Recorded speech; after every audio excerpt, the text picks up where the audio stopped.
Talking Review, print speaking to the blind, celebrating 40 years of audio newspaper production. Welcome to this week's edition of the Glasgow Times podcast, recorded in the Bishop Briggs Media Centre by our amazing volunteers. You can get in touch with us via Facebook, Twitter or Instagram using @QandReview. That is @CUEANDREVIEW. You can also contact us directly by emailing information@QandReview.com. That is INFORMATION@CUEANDREVIEW.com, or by calling 0141 772 3976. That's 0141 772 3976. The Glasgow Times on Thursday, the 26th of January 2023. Glasgow study finds link with gambling adverts and addiction. An article by Stuart Patterson and read by me, Corey. A new study has found that gambling advertising is linked to addiction. The analysis by researchers at Glasgow University and Sheffield University found that gambling ads are also having an impact on the behaviour of children and adolescents. They discovered that children and people already gambling too much are most likely to be influenced by gambling advertising. In Scotland, a number of football clubs, including Celtic and Rangers, have gambling firms as main sponsors. Campaigners are calling for an end to gambling adverts and sponsorship in football. The conclusion of the study was that, quote, gambling advertising restrictions could reduce harm and lessen the impact of advertising on gambling-related inequalities. It stated, quote, public health harm prevention strategies should include policies which limit exposure to advertising, particularly among children and vulnerable groups. On the children and young people, it found higher exposure to advertising is associated with higher gambling rates and severity. James Grimes leads Gambling with Lives, which runs the Big Step campaign, calling for a ban on gambling advertising and sponsorship in football. Mr. Grimes said, "There's now an abundance of evidence that clearly links advertising to addiction, as the millions of us harmed by gambling already know. The gambling industry spends £1.5 billion a year on marketing, infecting our screens, our sports and our streets with a misleading representation of addictive gambling products. It has to stop. The public are expecting the government to impose tough advertising restrictions in the upcoming white paper. Anything less would be a betrayal to a generation of young people." The UK government is expected to publish its review of the 2005 Gambling Act within weeks, with measures to restrict advertising expected to be included. According to Be Gambling Aware, there are up to 1.4 million people addicted to gambling in the UK, and a government study found there are hundreds of gambling-related suicides every year. The House of Lords report into gambling harm found 1/3 of a million people are problem gamblers. On average, one problem gambler commits suicide every day. It found young people are most at risk, and estimated 55,000 problem gamblers are aged 11 to 16 years old. That article is from the Glasgow Times. It was written by Stuart Patterson, and it was read by me, Corey. The Glasgow Times on Thursday, the 26th of January 2023. Martin Compston once threw a dart into his brother's head. An article by Rebecca Newlands and read by me, Corey. Martin Compston revealed he once threw a dart into his brother's head. The actor was chatting about the terrible throw he made while playing the game with his father. His brother was in a room next to the wall with the dartboard, using the computer, and despite the line of duty star's reluctance to throw it in case he hit him, the dad assured him it would be fine. Speaking on his Restless Natives podcast with Gordon Smart, he said, "We used to have this dartboard, and the darts were something like what the Vikings would have played darts with. These darts were metal, chunky things. Even trying to lift them alone let through them. So the dartboard was immediately in front of me, and to the left of it was this computer room with my brother on the computer facing away. I said, "Dad, I don't want to throw this." And he went, "He's miles away. You're never going to hit him." The 38-year-old added that the sound of the dart penetrating his brother's skull lives with him.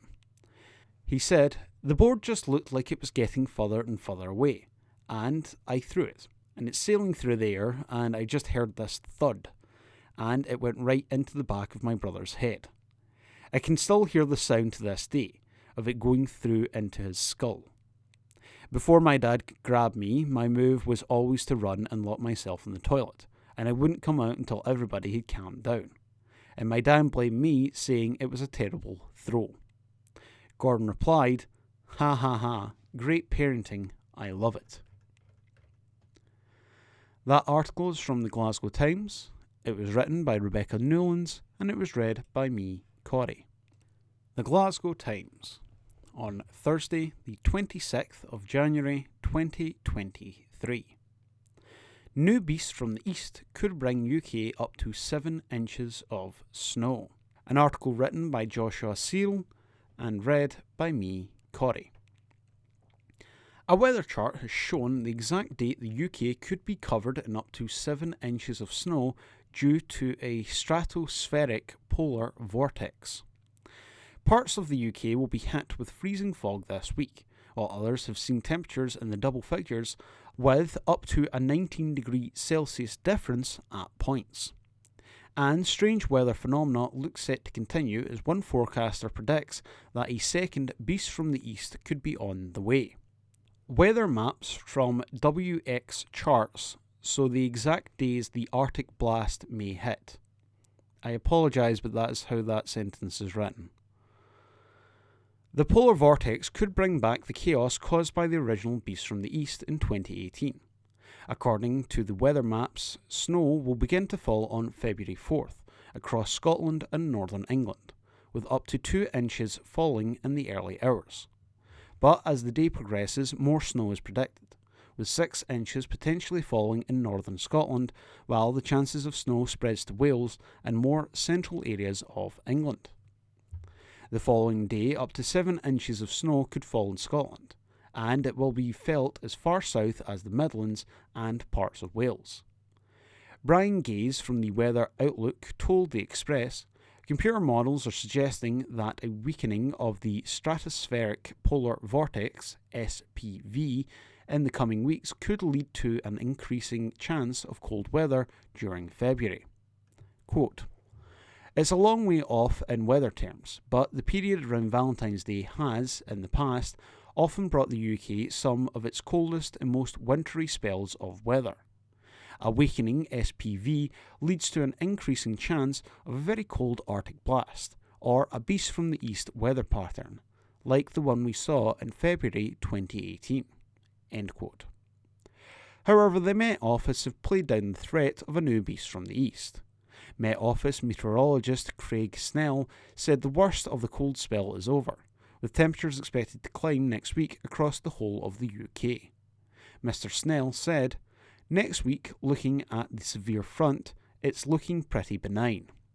We're starting to lose the risk of fog and temperatures are generally around where they should be. We'll probably lose the really hard frosts. In terms of ice and snow, it certainly looks like we're over the worst. We've got to keep an eye on risk of fog generally this cold spell, although the main hazards from it look like they're beginning to diminish. And there's no talk of snow moving into next week either, from the Met Office, though they do hint at wintry showers." That article is from the Glasgow Times. It was written by Joshua Cyril, and it was read by me, Corey. The Glasgow Times, on Thursday, the 26th of January 2023. Exclusive. Scotland travel. Ryanair unveils first fleet of greener planes. an exclusive by Craig Williams and read by me, Corey. Budget air travel in Europe is set to be revolutionised as Ryanair prepares to unveil its first retrofitted greener plane in Scotland. The eyes of the global aviation community are focused firmly on Prestwick Airport, as they await the departure of the first new Ryanair Boeing 737-800 aircraft to feature a new device being installed as part of a multi-million-pound retrofit programme. Ryanair, Europe's biggest airline, has signed a deal worth £140 million with aviation partners Boeing, APB, to install split scimitar winglets on its entire fleet of 409 Boeing 737-800 next-generation aircraft. Ryanair says the modification will improve aircraft fuel efficiency by up to 1.5%, reducing the airline's annual fuel consumption by 65 million litres and carbon emissions by 165,000 tonnes. Winglets, the vertical tips at the end of many commercial aircraft wings, are designed to reduce drag and therefore increase fuel efficiency. Designed, developed and certified by APB, split scimitar winglets are named after a Middle Eastern sword with distinctive curved blades ending with a sharp point. The winglets consist of aerodynamic revisions to the wing tip, replacing the aluminium tip with the curved scimitar-shaped tip cap. A further ventral strake, also scimitar-shaped, is added below. There are modifications on APB's blended winglet extensions to airplane wings, which first appeared in 2001. Ryanair started the operation to retrofit all of its Boeing B737-800's next-generation fleet with split scimitar winglets with a 2006-built aircraft EIDLY at Glasgow Prestwick Airport. Flight tracking data from the website FlightRadar24 shows the plane arrived to Prestwick from Birmingham Airport in the early hours of January 5th to undergo the retrofit. Ryanair confirmed to our sister title, The Herald, that the retrofit programme of its full next-generation fleet will be fitted at Prestwick, alongside other Ryanair facilities across Europe. As well as having a base at the airport, Ryanair has heavy maintenance repair and overhaul facility, which operates across 5 bays within 2 purpose-built aircraft hangars. The new Ryanair B737-800 aircraft is currently on the ground in Prestwick and is expected to be rolled out of the hangar in the coming days. The initiative also furthers Ryanair's target of net zero by 2050, as the airline grows to carrying 225 million passengers by June 2026. Speaking about the programme, Ryanair's Director of Suitability, Thomas Fowler, said the investment shows that the airline is, quote, leading the way in sustainable aviation. He said, as Europe's most environmentally efficient major airline, we are leading the way in sustainable aviation, as demonstrated by this investment in our fleet.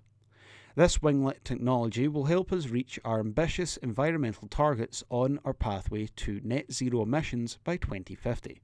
We are impressed with APB's innovative winglet designs and look forward to having them installed on not just this first aircraft, but over 400 of our aircraft to reduce our emissions. APB's Chief Commercial Officer, Patrick Lamoira, said, having the operator of the world's largest fleet of 737-800 next-generation aircraft install split scimitar winglets is the ultimate endorsement of APB and its products. We are both humbled and honoured to continue to support Ryanair in their ambitious sustainability initiatives. That article is from the Glasgow Times. It was written by Craig Williams and it was read by me, Corey. From the Glasgow Times, Friday the 27th of January 2023, from the news section, 999 crews raced to Glasgow's Broomielaw after cyclist hit by HGV, by Nicole Mitchell. A cyclist has been hit by an HGV in Glasgow. Emergency services were called to the Broomielaw near the casino at around 10:10 a.m. following a report of a serious crash involving a cyclist and an HGV. Our reporter at the scene said an ambulance has left the area. Traffic cops have also arrived, and it is believed an investigation into the incident has now been launched. Emergency services are still in attendance, and the road remains closed between Oswald Street and York Street. A Police Scotland spokesperson said, "Officers are currently in attendance following a serious crash in Broomielaw, Glasgow, which police were called to at 10:10 a.m. on Friday, January the 27th, 2023. The crash involved a cyclist and an HGV. Emergency services remain at the scene and the road is currently closed." A Scottish Fire and Rescue Service spokesperson said, "At 10:09 a.m. on Friday, the 27th of January, Operations Control mobilised 3 appliances and specialist resources to assist emergency service partners at an incident at Broomielaw, Glasgow, where crews remain in attendance." And that report was by Nicole Mitchell. From the Glasgow Times, Friday the 27th of January 2023, from the news section, Alan Cumming reveals he returned OBE in Instagram post. Alan Cumming has returned his OBE over misgivings surrounding the toxicity of the British Empire. The Scottish Star received the award in 2009 for his activism on equal rights for the gay and lesbian communities in America. But following conversations around the history of the British Empire and its exploitation of indigenous peoples, Cumming decided to hand the honour back. In an Instagram post to mark his 50th birthday on Friday, the Hollywood actor said he began to open my eyes on the monarchy and Britain's empire following the death of the Queen. He told his 479,000 followers, "I returned my OBE. 14 years ago, I was incredibly grateful to receive it in the 2009 Queen's Birthday Honours List, for it was awarded not just for my job as an actor, but for activism for equal gay rights for gay and lesbian communities in the USA. Back then, the Defence of Marriage Act ensured that same-sex couples couldn't get married or enjoyed the same basic legal rights as straight people, and Don't Ask, Don't Tell ensured that openly gay, lesbian or bisexual people were barred from serving in the military." Cummings said at the time he was honoured to be receiving the award for his work on equality, which he said made him proud to be British. But the Yeser said his views started to change after the Queen passed away last year. He continued, "The Queen's death and ensuing conversations about the role of monarchy, and especially the way the British Empire profited at the expense and death of indigenous peoples across the world, really opened my eyes.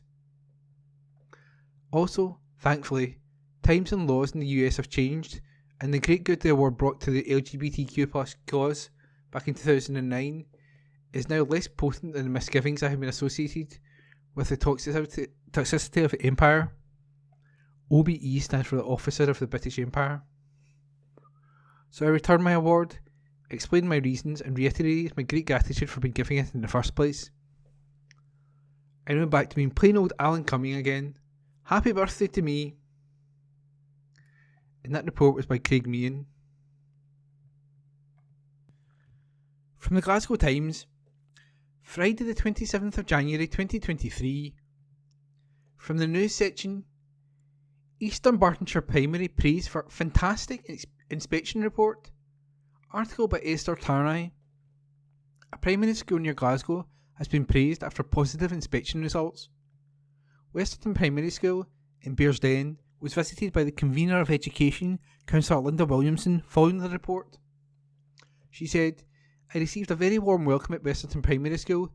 Everyone was very excited about the fantastic inspection report they received, and rightly so. The staff at Westerton Primary School really do work very well as a team. Their slogan, 'One Team, One Dream', perfectly describes the way in which they come together to nurture the children and ensure high levels of attainment. This report is one that the whole school community should take pride in. Congratulations to the staff, pupils and their families." A team of inspectors from Education Scotland visited the school in October 2022 and published their findings at the end of November. Some of the highlights included the warm and welcoming ethos and positive relationships throughout the school, where a key focus is on the well-being of all.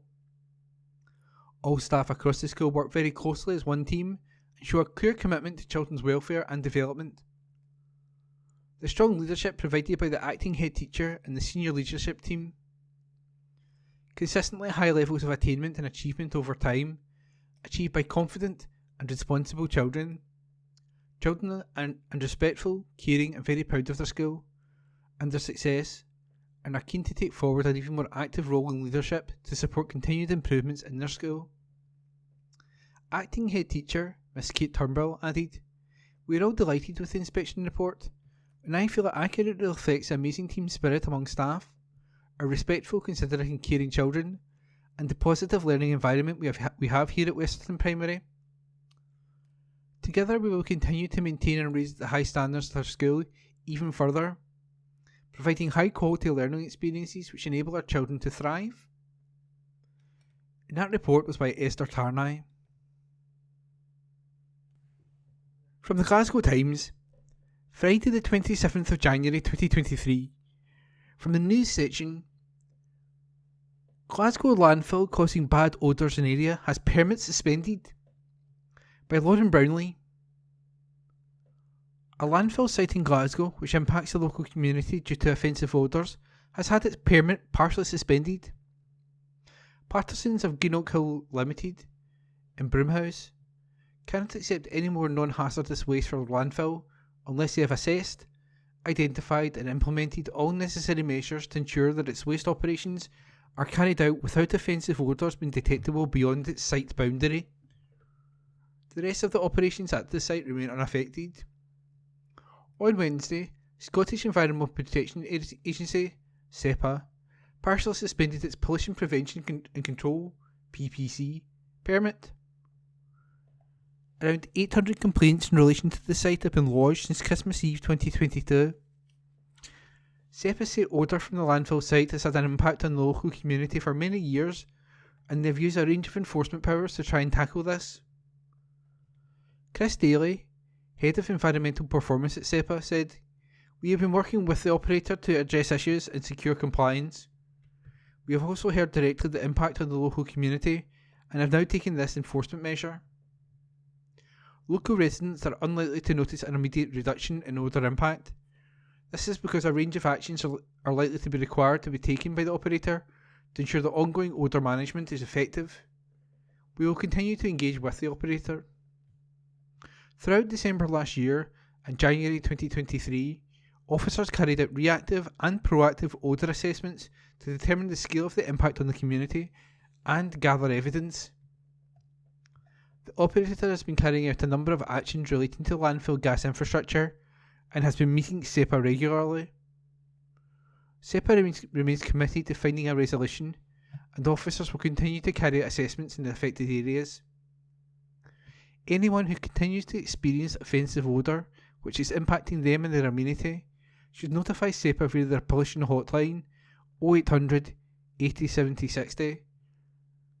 That's 0800 80 70 60, or online at scepa.org.uk/report. And that article was by Lauren Brownlee. From the Glasgow Times, Friday the 27th of January 2023, from the news section, Glasgow man injured during police chase avoids jail. Report by Connor Gordon.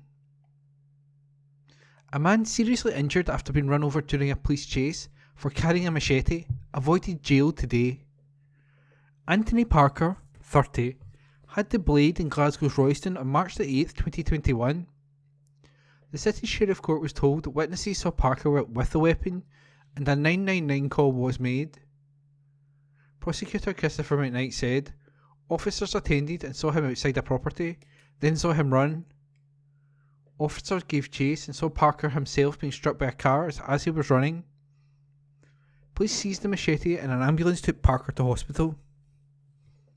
His injuries were said to be quite serious, and he wasn't cautioned or charged as he was unfit. Parker pleaded guilty to possession of a knife in a public place without a reasonable excuse or lawful authority.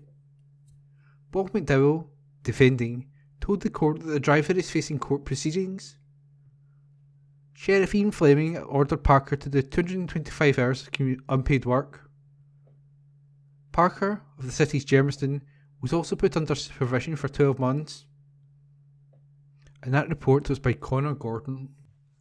From the Glasgow Times, Friday the 27th of January 2023, from the news section, Man found dead at home in Glasgow's Denison, by Sarah Campbell. A man has been found dead at his home in Glasgow. Police have today launched an appeal to trace the relatives of George White, 82, who was found dead at a property at Appin Road in Denison on Thursday, January the 5th. There are no suspicious circumstances surrounding his death. Anyone who has knowledge of George's relatives is asked to contact the Administration Department at the London Road Police Office via 101 during office hours, Monday to Friday, or email CGSD Bereavement Admin Support at scotland.police.uk. And that report was by Sarah Campbell. From the Glasgow Times, Friday the 27th of January 2023, from the news section, manhunt launched after three-man gang nick car in Erskine. But report by Morgan Carmichael. A gang of three men have nicked a car in the Erskine area. Cops have launched a manhunt in a bid to identify the three unknown men who they believe are linked to the crime. The vehicle is a white Ford Kuga, registration MF12BZV, which was stolen from a car park in the Holtman area. The crime took place at 4:10 a.m. on Friday, January the 20th. The vehicle was later traced to the Greenock area in the same evening. Constable Stephen Carson said, "We're appealing for anyone who may have been in the Holtman area in the early hours of Friday, January the 20th, and witness any suspicious activity to come forward. We are also keen to speak with anyone who believes they saw the vehicle at any other time before it was recovered. Anyone with information is asked to contact police on 101, quoting incident 0406 of January the 20th. Alternatively, you can call Crime Stoppers on 0800 555 111 if you wish to remain anonymous." And that report was by Morgan Carmichael. From the Glasgow Times, Friday the 27th of January 2023, from the news section, shops forcing people to buy goods to use PayPoint for bills, says MSP. Report by Stuart Patterson. People are being forced to buy goods in shops when trying to top up their energy meter at PayPoints in shops, and MSP has said. Bob Doris, Maryhill and Springburn SNP MSP, said that this is happening in Glasgow, and he asked the First Minister about it. PayPoint told him there is no requirement for customers to make a purchase to access the service, and shops will not be asking them to. He said it is unacceptable and is adding extra cost to people struggling with bills. Doris said a constituent was told to make an in-store purchase ahead of using a PayPoint facility to top up their energy meter. He added, "PayPoint has confirmed to me that this should never happen and has contacted the business in question." The MSP asked Nicola Sturgeon, at First Minister's questions, if she agreed, "Where unacceptable practices exist, such as the one I have just highlighted, they should be reported swiftly and acted upon." He added, "My constituents' experience highlights yet again the barriers and vulnerabilities that many people who use prepayment meters face." The First Minister said wider action on prepayment meters was needed. She said, "I am aware of similar issues, and I urge people to raise concerns with advice agencies and their energy providers to get the necessary advice and support. However, because such issues relate to a reserved matter, it is incumbent on the United Kingdom Government to take further action on prepayment meters. Forcing people onto those meters, in particular for small amounts of debt during winter, makes matters worse for people, not better, and is more likely to increase debt and leave people unable to heat their homes. I urge the UK government to respond to that concern and listen to the many calls to ban energy companies from being able to force people onto the use of prepayment meters. Meanwhile, MPs on the Business, Energy and Industrial Strategy Committee at the House of Commons will ask about the treatment of households and businesses by suppliers and reports of a jump in the number of homes forced onto more expensive prepayment meters. It will also question the energy regulator, Ofgem, on the impacts of continuing high energy prices. And that article was by Stuart Patterson. From the Glasgow Times, Friday the 27th of January 2023, from the news section, teen jailed after killing Coatbridge man by stabbing him in the heart, by Grant McCabe. A teenage killer who stabbed a young man in the heart during a row has been locked up for 5 years. Stephen Gilmore was just 17 when he attacked Darrell Wright at a house in Kilwinning on May the 22nd, 2021. Darrell, 20, of Coatbridge, never recovered and passed away in hospital. Gilmore, now 18, was sentenced at the High Court in Glasgow, having earlier pleaded guilty to a charge of culpable homicide. Lady Stacey told him, "I accept that you do feel remorse, but it must have been obvious, even to a boy of 17, that stabbing somebody with a knife is a very dangerous thing to do. This resulted in death. The tragedy is both you and Darrell Wright were setting out in life and you took his away." Gilmore will also be supervised for 2 years upon his release. A hearing last month was told how a number of young men and women had gathered at the house in Kilwinning. Gilmore had turned up uninvited but was allowed in. Gilmore got into a fight with Darrell, which also saw the victim being hit with a stool and a bike hurled towards him. Prosecutor Leanne Cross said, both ended up on the floor. After being on the floor, Gilmore was seen to get up and back away. It was seen that he had a knife in his hand. Gilmore dropped the weapon and fled the scene. Darrell was also initially able to get up and went outside before collapsing in an alleyway. The victim was described as being in a bad way. A girl was heard screaming as she raced to help him. Miss Cross said he begged her not to let him die and to call 999. Darrell was rushed to Crosshouse Hospital in Kilmarnock. He had a stab wound to the chest and to his inner left thigh. The young man went on to suffer a heart attack and ended up in intensive care. He never recovered and passed away on May the 24th. The fatal wound had penetrated the front of Darrell's heart. The court heard Gilmore had initially fled to his own home nearby in Kilwinning. He went on to message a girl on Snapchat and admitted he had been fighting with Darrell. Miss Cross added, he said he did not mean to do it but had picked up a knife as a threat. He said that he felt horrible, hoped Darrell would pull through, and that it was all a mistake. Gilmore was later charged with murder and bailed by a sheriff. But he ended up behind bars amid claims that he then assaulted another man in Kilwinning and brandished a blade at him on New Year's Day 2022. Gilmore had also faced those charges at the hearing last month, but prosecutors accepted his not guilty plea. The court heard Darrell is survived by his partner, mother, as well as a half-brother and sister. And that report was by Grant McCabe.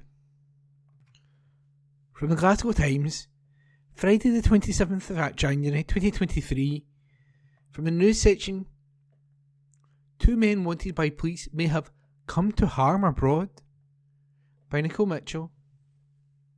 2 men wanted by police in connection with organised crime may have come to harm abroad. Since it started in 2014, Police Scotland's Operation Escalate has seen 42 people convicted for serious offences, including being involved in serious and organised crime, the supply and possession of drugs, firearm offences, and money laundering.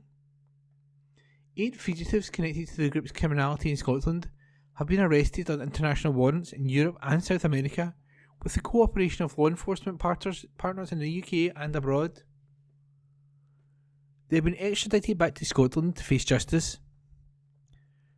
Most recently, Police Scotland officers arrested a fugitive in Brazil during an operation with the Brazilian Federal Police, and another man was extradited from Italy after being arrested in Turin.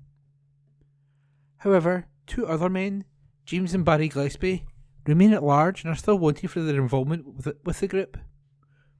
Officers say they've been in contact with the brother's family and have suggested that it is possible they may have come to harm abroad. Detective Inspector Michael Lochary of Police Scotland's Organised Crime and Counter-Terrorism Unit said, "Despite previous appeals, which have focused on the Netherlands and Brazil, we are still appealing for anyone who has information about the current whereabouts of James and Barry Gillespie to get in touch with Police Scotland." The dedicated team of officers attached to Operation Escalade have been successfully targeting those involved in serious organised crime domestically and internationally for 9 years. A number of the arrests made were only possible due to the support of the international law enforcement agencies abroad. This cooperation remains ongoing, and I am grateful for the assistance of our colleagues. Anyone with information about James and Barry Gillespie should contact Police Scotland on 101 or contact the independent charity Crime Stoppers anonymously on 0800 555 111. That's 0800 555 111. And that report was by Nicole Mitchell. This is from the Glasgow Times on Monday, the 30th of January 2023. This is from the lifestyle section. The headline is Coatbridge, Lees sold to Finsbury in £5.7 million deal. This article is by Christy Dorsey. Meringue, tea cake and snowball manufacturers Lee Foods has been sold to larger bakery rival Finsbury Food Group in a cash deal worth £5.7 million. Established in 1931, Lees employs more than 200 staff at its site in Coatbridge, North Lanarkshire. Its market-leading position in the UK manufacture of meringues will help to diversify Finsbury's existing sweet treats product range. Finsbury noted that Lees has a broad customer base and strong supply relationships with the leading UK supermarkets, as well as food service and export customers. Finsbury said it will be able to leverage the scale and breadth its commercial team and licensed brand portfolio to drive incremental growth for Lees. In addition, there will be scale cost synergies over time. We are delighted to announce the strategic acquisition of Lees Foods Limited as we consolidate our position in the sweet treat sector and grow our manufacture presence in Scotland, Finsbury Chief Executive John Duffy said. Lees currently has a well-established position in the UK meringue category and strong relationship across a high quality and diverse customer base. This provides Finsbury with the opportunity to build upon both businesses, existing retail relationships and unlock further commercial opportunities, including out of home. We look forward to welcoming Lees to the wider group. Lees generated underlying earnings of £900,000 in 2022 and sales of £21.6 million. Finsbury said the acquisition will immediately enhance earnings. Lees is being acquired on a cash and debt-free basis with an agreed level of working capital. The deal is being funded entirely from Finsbury's existing debt facilities. That article was by Christy Dorsey. This is from the Glasgow Times on Monday, the 30th of January 2023. This is from the lifestyle section. The headline is ITV GMB Richard Madeley issues apology to Sam Smith. This article is by Joshua Serrell. Richard Madeley has apologised and said he would learn to use people's correct pronouns after a mistake on Good Morning Britain on Monday. The ITV presenter, appearing alongside co-host Susanna Reid, was leading a discussion on Sam Smith's latest music video for I'm Not Here to Make Friends. The singer caused a stir online with the new music video, dancing in corsets, suspenders and nipple tassels during the piece. However, as Richard introduced the show segment, he referred to the singer, who uses they/them pronouns, as he. After being cut off by Susanna, Richard apologised for the mistake before a similar mishap happened later in the segment when he did the same to a guest. Richard said, I am so sorry, I will learn to do that. Sam Smith revealed they were non-binary in 2019, asking people to use they/them pronouns when referring to them. Gloria, the artist's fourth album, was released this month and features collaborations with Kim Petras, Kofi, Jessie Reyes and Ed Sheeran.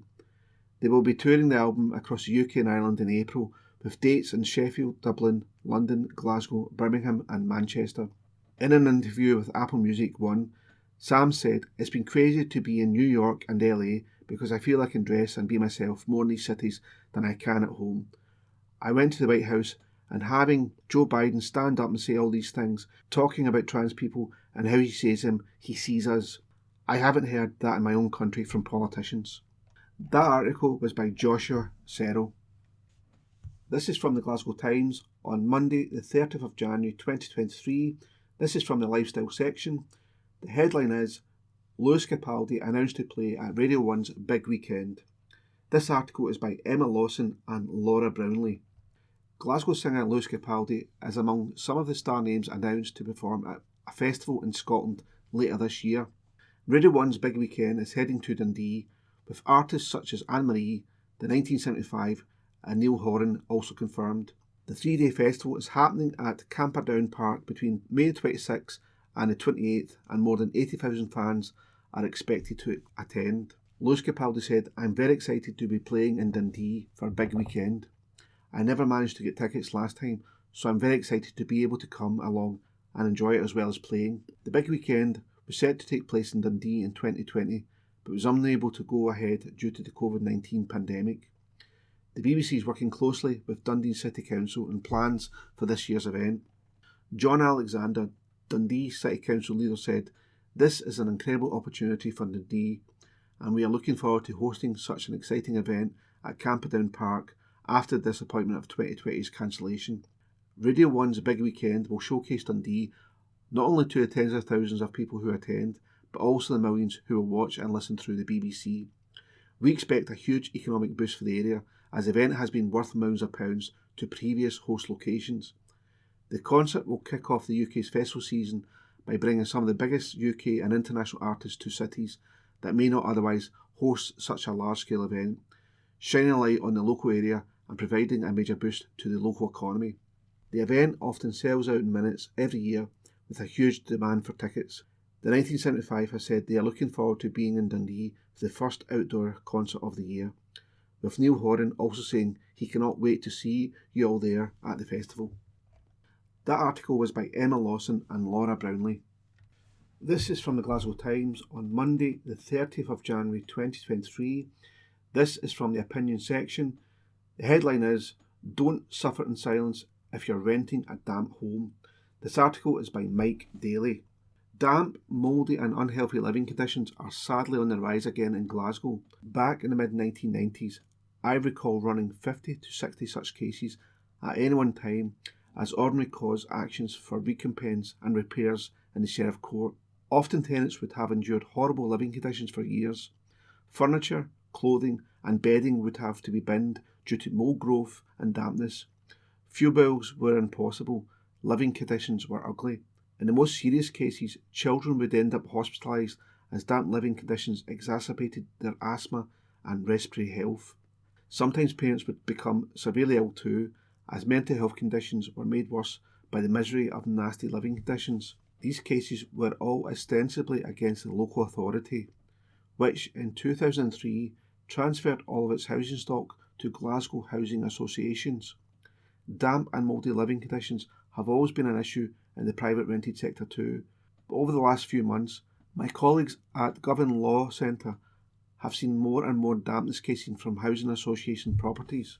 One of my colleagues at Govan Hill Law Centre has taken on 6 new housing association tenancy cases with dampness and black mould in the past fortnight. All of the tenants have children, apart from one who's due to give birth. Here are 2 examples. A housing association tenant has had recurring issues with dampness in her bedrooms since she moved in a few years ago. The landlord has been out to visit a number of times and some works were undertaken, but the problem persists. The tenant has suffered loss and damage to items in the home and has a compensation case with the law centre. The landlord's work included removing wallpaper, fixtures and fittings in the room, causing a lot of inconvenience and disturbance, but not resolving the dampness. The landlord has failed to communicate what steps they intend to take next. The tenant has respiratory issues including asthma, which has worsened. She suffers with depression, neurological issues and an underactive thyroid. She has a child who also suffers from asthma. Another tenant has long-standing problems of dampness due to water leaking in through her roof.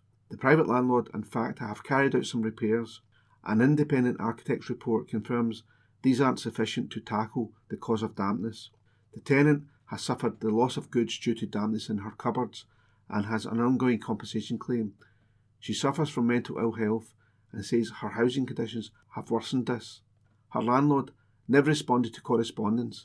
The landlord's letting agent did reply but claimed as a common repair was required, there was nothing they could do. A first-tier tribunal claim was raised and a repair enforcement order was granted for the tenant. The tribunal was shocked at the tenant's living conditions. Neither the landlord nor its representative attended the hearing. All tenants in Scotland have a right to live in a home that is reasonably fit for human habitation and is wind and watertight. For social tenants, these rights arise from the 2001 Housing Scotland Act. For private tenants, they arise from the 2006 Housing Scotland Act. Social tenants have legal remedies in the Sheriff Court, while private tenants can seek redress before the first-tier tribunal. Significantly, the legal test for being reasonably fit for human habitation in Scots law means being free from dampness and mould. In Fife v Scottish Homes 1995 SCLR 213, Sheriff Gordon QC said the meaning of habitable must be related to the realities of life. The court held that a house which was uninhabitable by reason of being excessively cold or damp could not be said to be habitable simply because by applying a large amount of heat and incurring inordinate heating bills it might be rendered habitable. This principle has been upheld in a number of cases, including before Scotland's highest civil court in Gunn v Glasgow District Council 1997 HOUS LR3. This point is important, particularly with the current energy crisis, because it means a tenant must be able to heat their home at a reasonable cost in order to prevent condensation dampness. Landlords often try and blame tenants for condensation dampness, and legally that is wrong. A house needs to be able to cope with the normal activities of life, washing, cooking and showering. Unlike in English law, there is no distinction between repairs and improvements in Scotland. A landlord must do whatever is necessary to make a home habitable. This principle goes back to the case of Marinaski v Jackson, 1872, 9 SLR 480. Anyone renting a home with damp or mouldy living conditions should not suffer in silence. You can get free help and representation from a Glasgow law centre. That article was by Mike Daly. This is from the Glasgow Times on Monday the 30th of January 2023. This is from the opinion section. The headline is Thomas Kerr. There is a duty on both sides to tone down the toxicity. This article is by Thomas Kerr. The conviction of trans rapist Isla Bryson has rightly dominated headlines in Scotland and across the UK this week and has outraged people from across the political and public spectrum. For those who are unfamiliar with the case, let me give you a brief overview. On Tuesday, a woman named Isla Bryson was convicted of 2 rapes that were secondly carried out when she was a man called Adam Graham. Despite this, she was initially housed in a women's prison, which was wrong. Before I discuss that further, I want to be clear, I am deeply disappointed at how the debate in relation to gender recognition and reform has progressed in this country. While I know that everyone is committed to improving the rights of trans people, I am depressed that a small minority of the population are being weaponised by those aiming to whip up further constitutional rule. However, the case of Isla Bryson does highlight a major issue if the GRR bill does ultimately become enacted, and one my Scottish Conservative colleague Russell Finlay tried to amend. It exposes the folly of Nicola Sturgeon and the Scottish Government, backed up by the vast majority of Labour MSPs, Greens and Lib Dem MSPs rushing this legislation through Parliament before Christmas, rather than properly scrutinising what it will mean in practice. No rapist, let alone someone convicted of this heinous crime, twice should ever be allowed access into a female prison. That seems an uncontroversial and common sense approach, but this week has shown that Miss Sturgeon is unwilling to adopt that approach.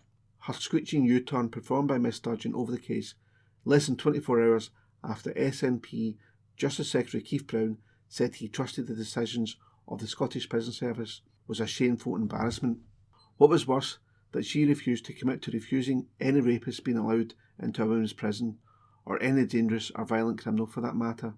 She has the power to intervene on dangerous criminals like Isla Bryson and Tracy Scott, but prefers to stick to her dogged ideology. It should not have taken public disgust and a slew of negative headlines for Miss Sturgeon to realise it was wrong, that a double rapist should never ever have been in Cornwall Vale.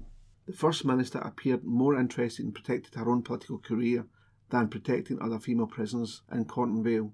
In December, MSPs voted by the narrowest of margins against amendments put together by my colleague Russell Finlay and SNP's MSP Michelle Thompson that would have stopped this from happening, protected women's rights and guaranteeing the system to transition for trans people was reformed.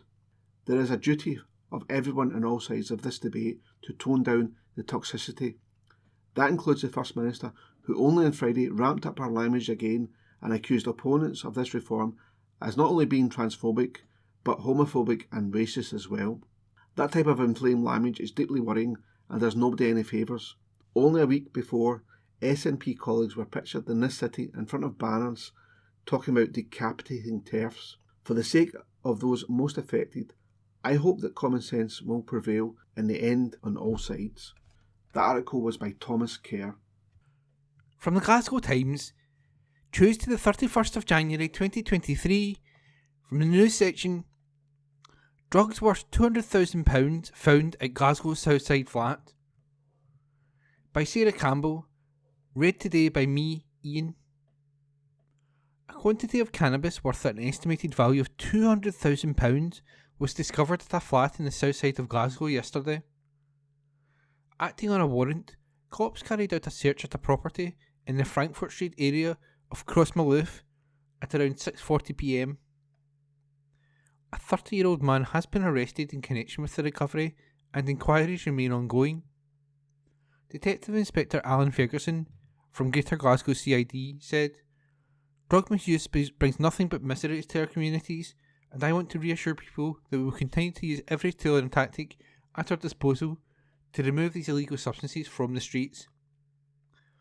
Our work often relies on the support of the public, so if you have any information or concerns about drug misuse, do not hesitate to contact Police Scotland on 101 or report this anonymously via Crime Stoppers on 0800 555 111. And that report was by Sarah Campbell. From the Glasgow Times, Tuesday the 31st of January 2023, from the news section, former Glasgow Marks & Spencer's facade should be retained, by Deborah Anderson. A campaign to retain the Art Deco facade of a former Glasgow Marks & Spencer store is being backed by heritage chiefs. Historic Environment Scotland has agreed that the facade of the former store in Sauchiehall Street should not be demolished. A developer is proposing to build a major mixed-use complex, including a large student accommodation facility. The store closed in 2022. Glasgow MSP Paul Sweeney ruled that while HES wouldn't be going as far as listing the building, the body would be in favour of the facade being preserved. HES's response, sent to Glasgow City Council, states, "We consider that the 1935-1936 building and its 1938 extension at 172 to 84 Sauchiehall Street contributes positively to the conservation area, and advise that this building should be retained and sensibly incorporated into any redevelopment of the site.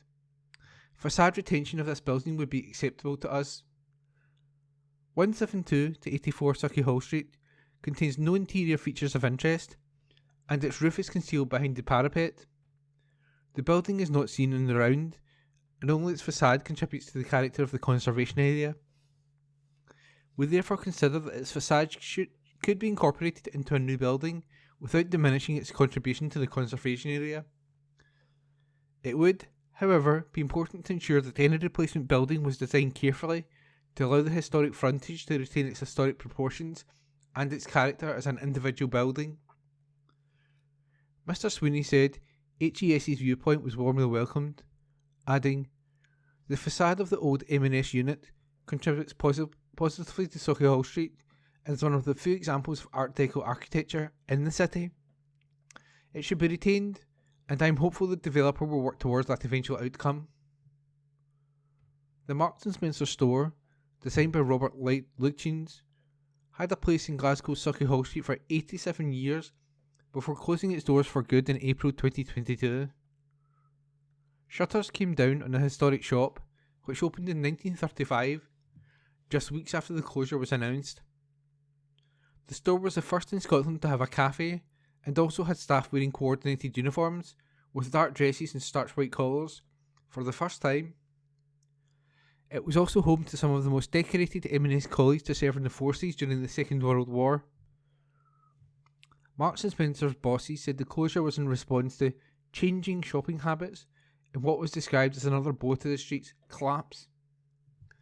Despite investment in recent years, with a large redevelopment increasing space for pedestrians and cyclists, Sauchiehall Street has been plagued with large numbers of vacant units. The developers, Fusion students, were contacted for comment. Last year, a 12-week consultation project got underway to allow people to find out more about the plans. The mixture's proposals would see retail brought back at ground floor level to help improve the street level environment in Sauchiehall Street, while the recreation of the former Wellington Arcade will provide a publicly accessible connection between Sauchiehall Street and Renfrew Street. And that report was by Deborah Anderson. From the Glasgow Times, Tuesday the 31st of January 2023, from the news section, Glasgow cancer experts lead new study to improve care around the world, by senior features writer Anne Fotheringham. Glasgow experts are to lead a new international effort to help improve cancer care around the world. Spearheading the new Lancet Oncology Commission, University of Glasgow researchers will lead a 2-year project to create a blueprint for overcoming barriers to personalised cancer care. A rapidly increasing proportion of contemporary cancer care relies on a precision oncology strategy, the process of using molecular testing to understand a patient's tumour and how to successfully target the cancer cells within it. However, the majority of patients around the world, particularly those living in lower and middle income countries, cannot access molecular testing due to a range of issues. Professor Andrew Byington, Regis Chair of Surgery at the University of Glasgow, said, "We have made great progress in defining the genomic aberrations that cause and drive cancer, are developing more and more treatments that directly target those cancer-causing molecular abnormalities. Yet, these great advances are only reaching a small proportion of people even in developed countries. The time has come to incorporate broad genomic testing in routine cancer care. This will improve outcomes by using current treatments better through predicting who they will work for and for whom they won't before giving a treatment." Dr. Raffaella Casolino, a pancreatic cancer expert from the University of Glasgow's School of Cancer Sciences and chair of the commission, said, "This commission has the ambitious goal of improving the lives of people affected by cancer and their families, driving the evolution of precise oncology over the next decades. Cancer burden is doubling by 2040, and health disparities are major drivers of inequalities in outcomes, both within and between countries. It is only through a global approach that we can reduce the burden of cancer." And that report was by Anne Fotheringham.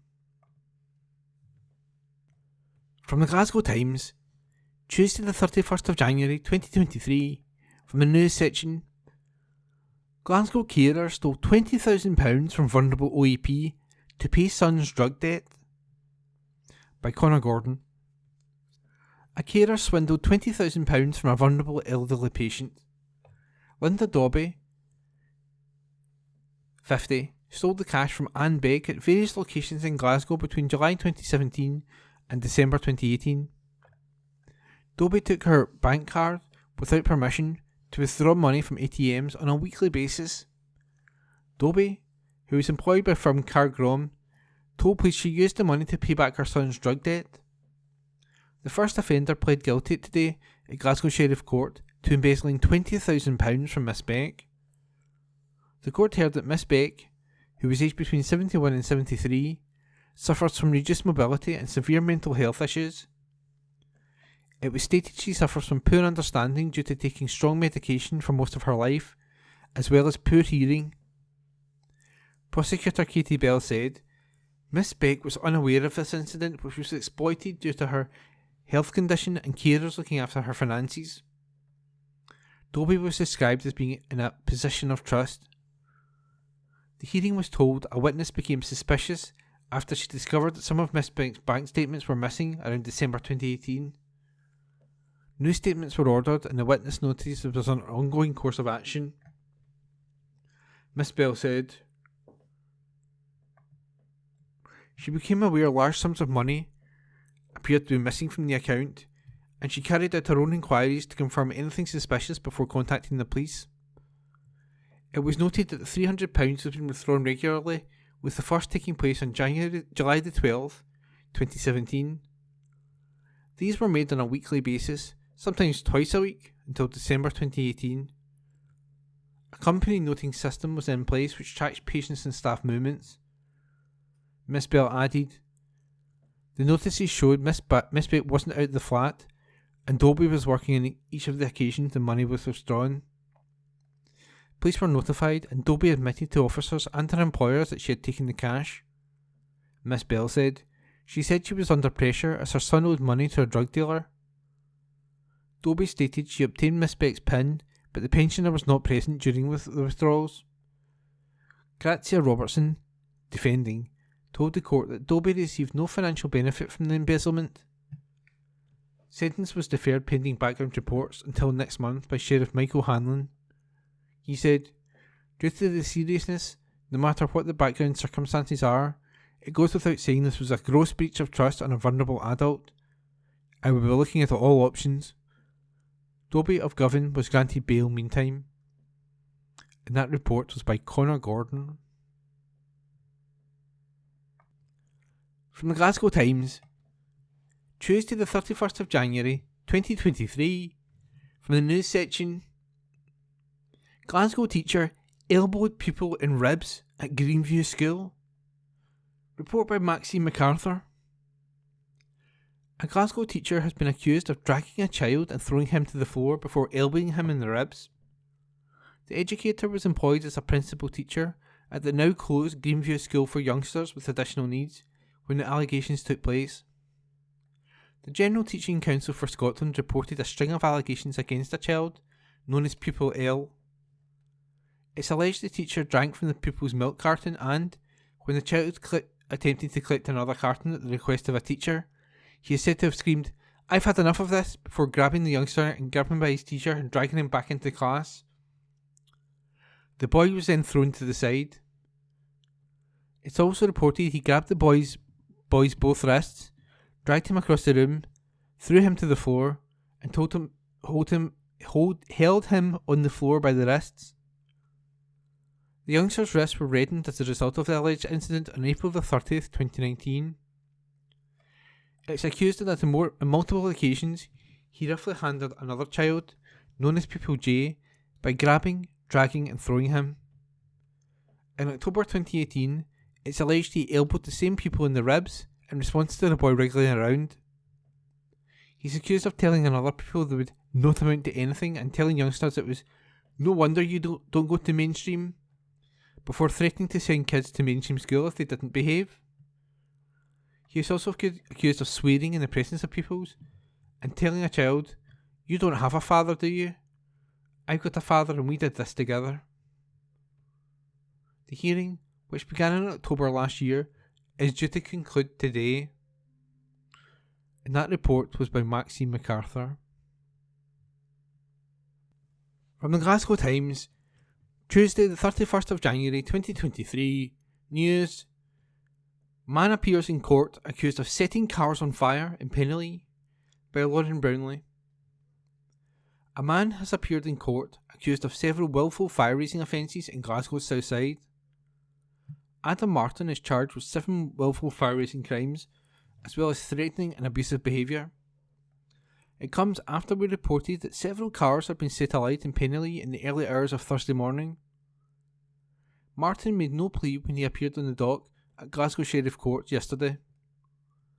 The 20-year-old was committed for further examination and was released on bail. His next court appearance is to be confirmed.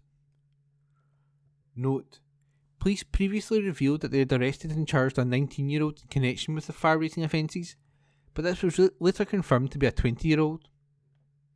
And that report was by Lauren Brownlee. From the Glasgow Times, Tuesday the 31st of January 2023, from the news section: no action against Glasgow councillor over Alba trans obsessed tweet. By Drew Sandilands, local democracy reporter. No action will be taken against a Glasgow councillor over Twitter posts which claimed the Alba Party is obsessed with transphobia. Complaints about comments made by Blair Anderson of Glasgow's Green Group were sent to the Standards Commission in July last year. Councillor Anderson had tweeted about a planned Alba Party event at the Record Factory on Byers Road, which was later cancelled by the venue and held elsewhere by the party. He said the bar was welcoming the business of a party obsessed with transphobia and led by a man who was cleared of sexual assault charges in March 2020. After the event was cancelled, the councillor added, "Bigotry has consequences and transphobia is unacceptable wherever it goes." Following an investigation, the Ethical Standards Commissioner recommended that Councillor Anderson's conduct had not breached the councillor's code of conduct. He reported to the Standards Commission, which decided against taking further investigation or holding a hearing. The Commission said even if Councillor Anderson's conduct had been found to be disrespectful or discourteous, he was highly likely he would be protected by freedom of expression. The Ethical Standards Commissioner's report found that Alba Party's position on transgender rights was both publicly known and was one it was entitled to hold, and opposition to gender recognition reform should not automatically be associated with an obsession with transphobia or, more generally, bigotry. He believed the general connection between the Alba Party and transphobia was not disrespectful, and, although it would have been more accurate for Councillor Anderson to have made it clear that Alba Party's leader had been cleared of allegations of sexual misconduct, the statement had a basis in fact. The Commissioner did state the comment was unnecessary and out of date, but added Councillor Anderson had not identified the Alba Party's leader by name. Having reviewed the evidence, the Standards Commission view was that the tweets could arguably be said to have inferred that the Alba Party was both transphobic and bigoted. Such inferences, without basis, could potentially, on the face of it, be considered disrespectful, it added. However, a hearing would need to consider the respondent's right to freedom of expression under Article 10 of the European Convention on Human Rights.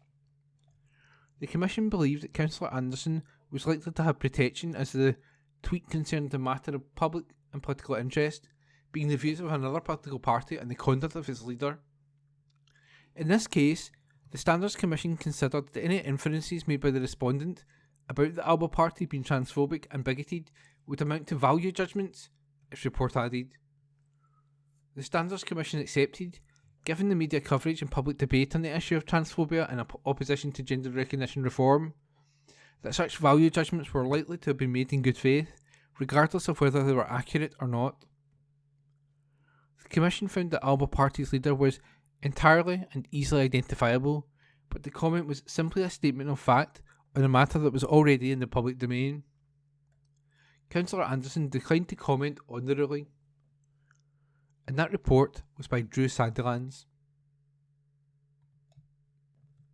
From the Glasgow Times, Tuesday the 31st of January 2023, news: tens of thousands of people on housing waiting lists in Glasgow. By Sarah Hilly, local democracy reporter. More than 60,000 people have been enlisted as waiting on social housing in the city, recent statistics show. Housing associations in the city held about 64,500 applications on registers according to information collected by the council in 2022. The number is equivalent to 10 applicants waiting on housing registers for every home let during the previous 12 months, the council's draft local housing strategy said. The strategy for 2023 to 2028 aims to build 6,500 affordable new homes over the next 5 years. But Councillor Graham Campbell, SNP, questioned whether that was enough considering the huge demand for cheaper homes to rent in the city. Asking how officials have come up with the numbers, he said, "There is a big disparity between the number of applicants we have for social housing compared to what we are trying to build to address that."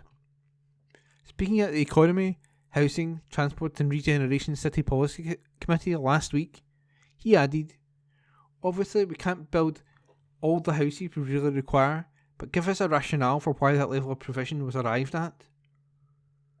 An official said, "We have looked at the pressures with homelessness, pressures with Ukrainian households coming into the city, and what we know of what is deliverable in terms of the affordable housing grant that we get for the city.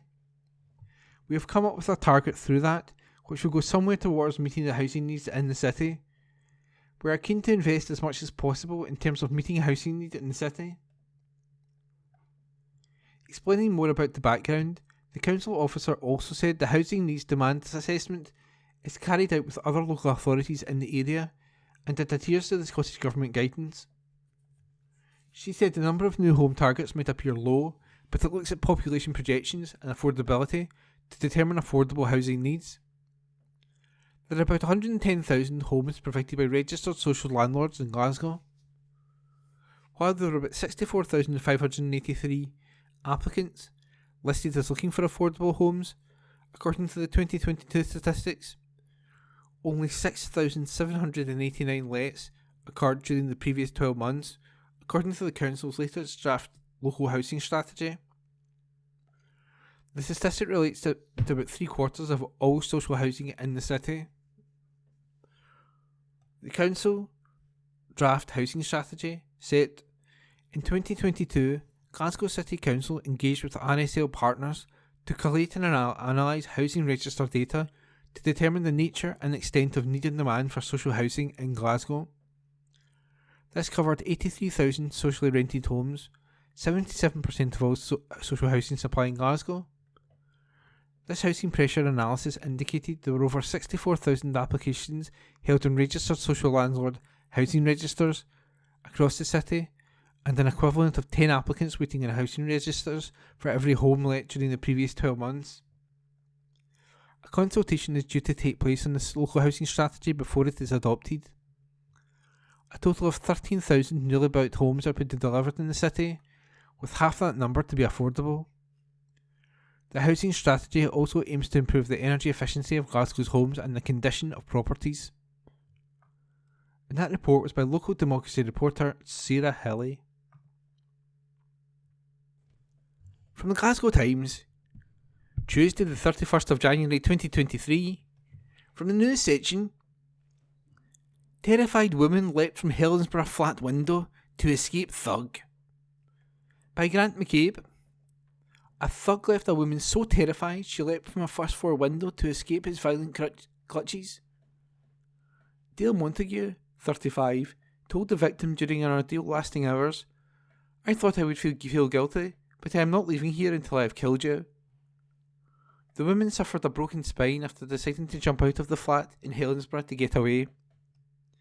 Montague has now been jailed for 5 years after he today pleaded guilty to assaulting her to her severe injury, permanent disfigurement and impairment, as well as the danger of her life. Prosecutor Lorraine Glancy, KC, told the High Court in Glasgow how the pair were known to each other. The attacks spanned between May the 7th and 8th, 2022.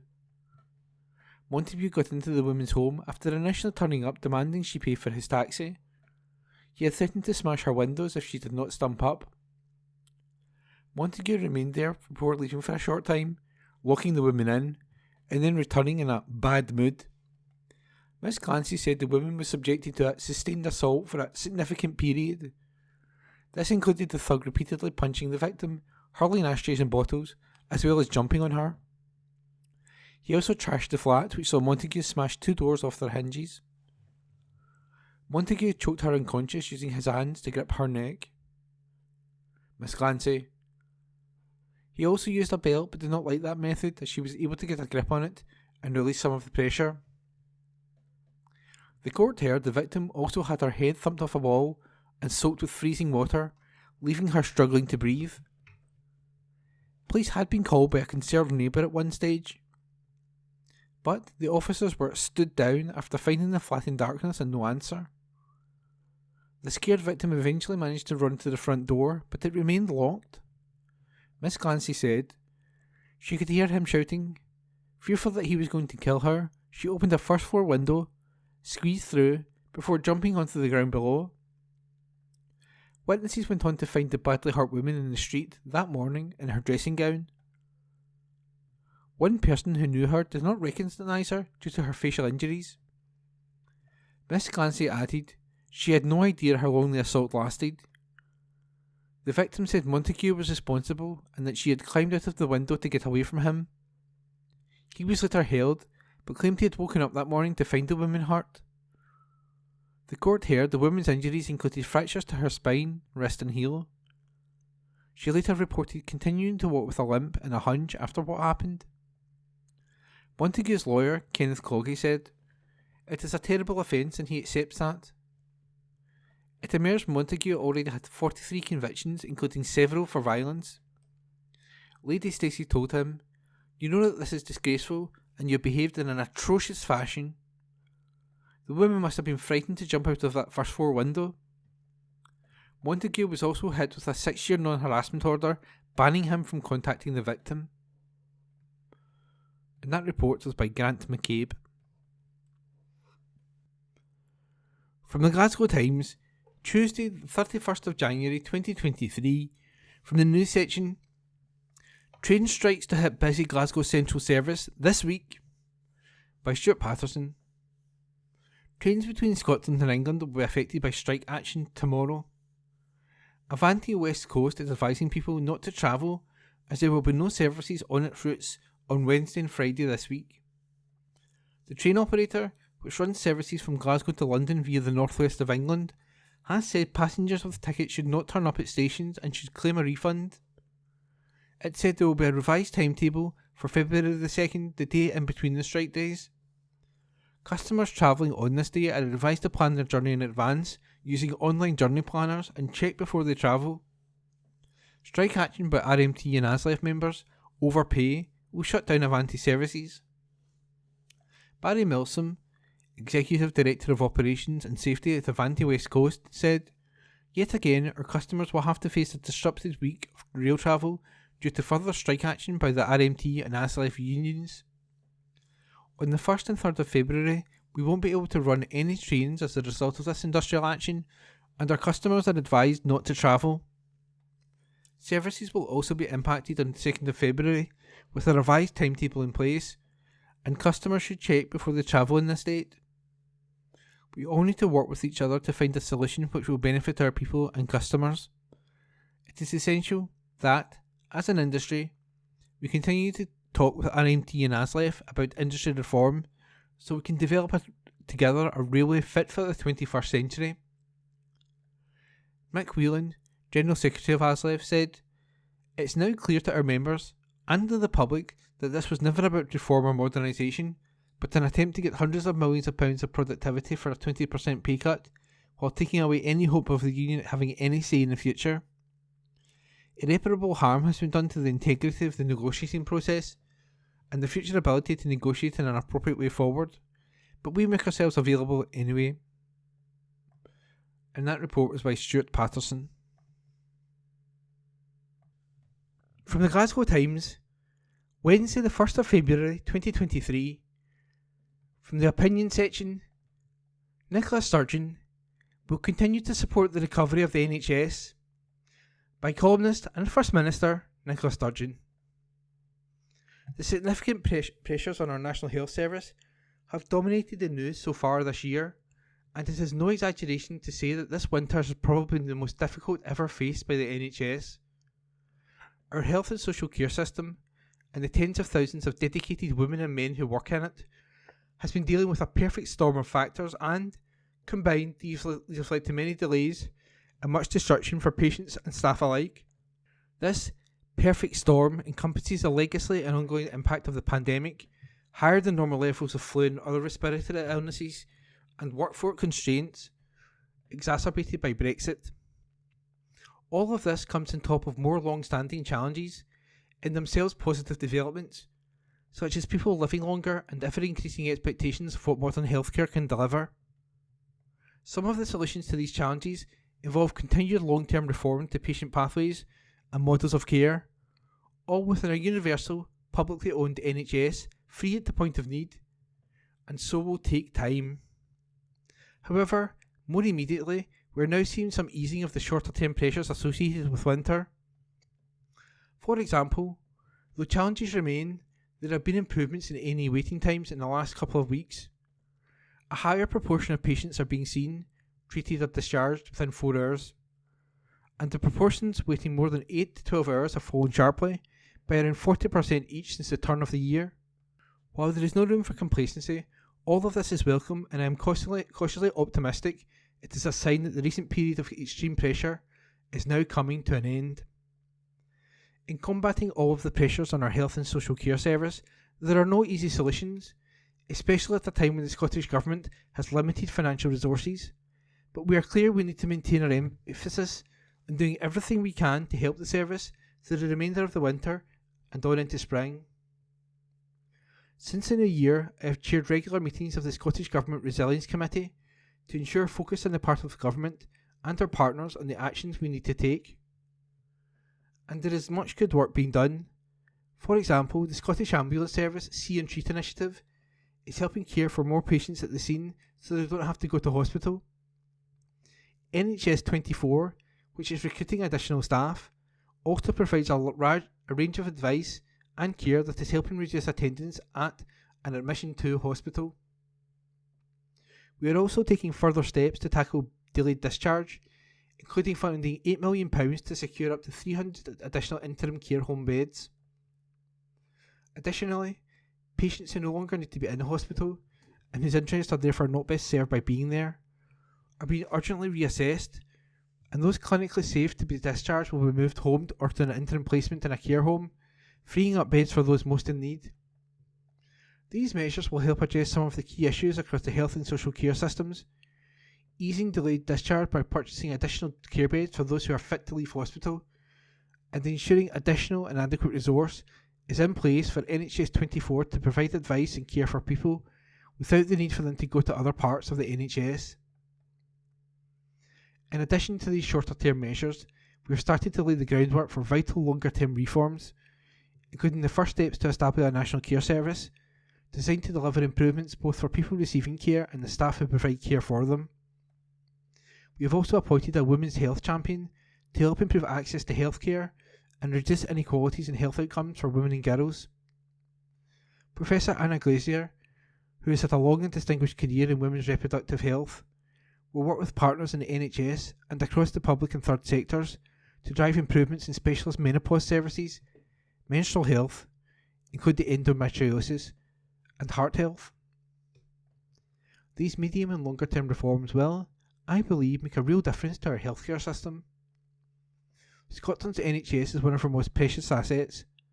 I, with the Health Secretary and other colleagues, will continue to do everything we can to support its recovery from the pressures it has faced in recent years, not least as a result of the global pandemic, and ensure that the people of Scotland continue to receive the care and treatment they need. To finish where I started, I know that the last few years have been really tough, and our health and social care staff have been heroes in the most trying of circumstances.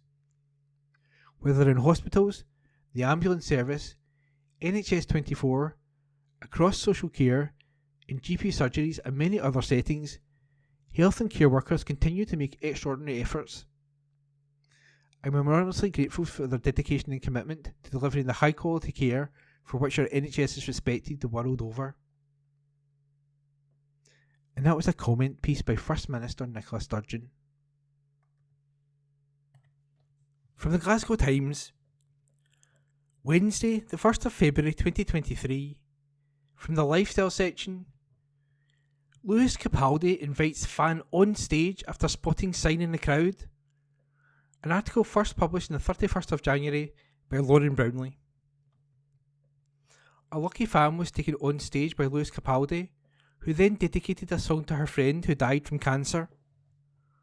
The Glasgow singer was performing in Nottingham as part of his Broken by Desire to be Heavenly Sent 2023 tour, when he noticed someone holding up a sign which asked for a picture with him. He invited the fan onto the stage, and she revealed she had come to the concert in memory of her best friend. A video of the moment captured by another fan has been watched more than 2.4 million times on TikTok. During the video, Lewis can be heard telling the audience that the sign read, "Lewis, can I get a picture with you?" He goes on to say, "But you're way there at the back. I can't do anything when you're all the way over there. Should have got here earlier." Before laughing and adding, I'm joking. Lewis added, "Yeah, you can. If you manoeuvre your way up, I'll let you get a picture with me for sure." The fans started making her way through the crowds towards the stage. Lewis shouts, "Here she comes. Oh wow, you made that look easy, like a knife through hot butter." When the lucky fan gets on the stage, Lewis greets her with a big hug and asks, "Are you crying?" "Relax, right? I'm not expletive deleted, Harry Styles." Lewis asks her name and tells the crowd, "Everyone say hello to Rebecca." He grabs hold of her sign and reads it out loud before Rebecca asks if he could sign it. Lewis replies, "Can I sign it? Right, she's taking the P, expletive deleted. Let's get her off." The singer then takes a selfie with Rebecca before she reveals she's at the concert in memory of her best friend. She said, "He lost his life last year to cancer, so we've all come in memory of him." Lewis asks her friend's name before saying, "Well listen, this next song is for Jacob then." He goes on to sign his #1 hit, "Before You Go." Rebecca later thanked Lewis for making her night so special on social media. She uploaded a video to her TikTok account with the caption, "What a guy, had the best night. Thank you at Lewis Capaldi for making it so special." And that report was by Lauren Brownlee. That concludes this week's edition of the Glasgow Times podcast. Please remember to subscribe to our channels at Q and Review and to tell your friends about our service.